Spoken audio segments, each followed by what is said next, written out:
Ito ang mga uri ng ibon na kakaiba. Una sa listahan natin ay ang palila, isang yellow-necked birds, at alam nyo ba, 1,000 na lang nito ang natitira base sa 2021 census.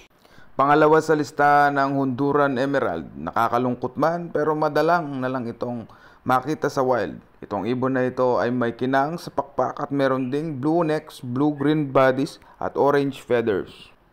Pangatlo sa listahan ang Snowy Owl. Ang Snowy Owl naman ay hindi endangered ngunit madalang lang itong makita. Sa sobrang ganda nito, nabibighani ang mga nakakakita nito. Pangapat sa ating listahan ang Ivory-billed Woodpecker. Sa nagtataglay nitong ganda, alam nyo ba 22 na lang daw sa mga ito ang natitira.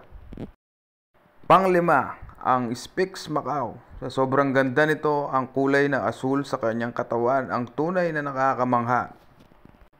Panganim, ang California Condor, isang malaking ibon sa North America na meron lang naman 10 feet ang wingspan at dahil naman sa revival nila, ito ay meron pang 500 sa mga ito sa buong mundo. Pangpito, ang Philippine Eagle. Kabilang ang ating Philippine Eagle sa nakakatakot at madalang na makita sa mga agila buong mundo. At alam nyo ba, sabi nila, pag nakakakita ka ng Philippine Eagle ay mamamangha ka.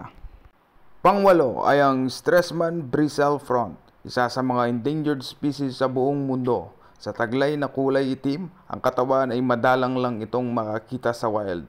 Puti ang ulo, itim ang katawan. Ang Bristle Front ay isang endangered species na nagtataglay na napakagandang ibon, isa sa maganda sa buong mundo. At ang huli, ang kakapo. Pangsyam sa listahan, ang kakapo, alam nyo ba na ang kakapo ay isang uri ng parrot na hindi lumilipad?